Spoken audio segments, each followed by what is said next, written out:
নমস্কার, আমি Poulami the Bong ক্রিয়েটিভে আপনাদের সকলকে স্বাগত। আপনারা কেমন আছেন? আশা করি সকলেই ভালো আছেন। সেটিই স্বাভাবিক।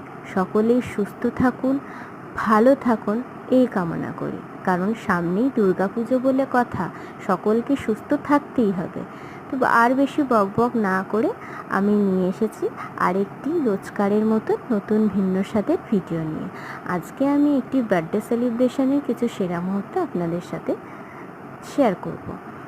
প্রথমেই বলে রাখি, এই বার্থডেটা হচ্ছে আমার ছোটো মাসির ছেলের বার্থডে। তো ওই যে ক্রিম কালারের যে ছেলেটি দেখছেন, ওটি হচ্ছে আমার ছোটো মাসির ছেলে। ও আমাদের থেকে অনেক ছোট, কিন্তু দেখতে মনে হবে না যে আমাদের থেকে ছোট, মনে হবে আমার দাদা, কিন্তু আমার থেকে অনেক ছোট। যাই হোক, এখানে 3 মামা তার ভাগনাকে পেয়েছে, তার ভাগনাকে তারা কেক খাইয়ে দিচ্ছে। অনেক সেরা সেরা মুহূর্ত আছে যেগুলি আমার তুলে ধরা মনে হয়েছে, সেগুলি আমি তুলে ধরেছি। সকলে সুস্থ থাক।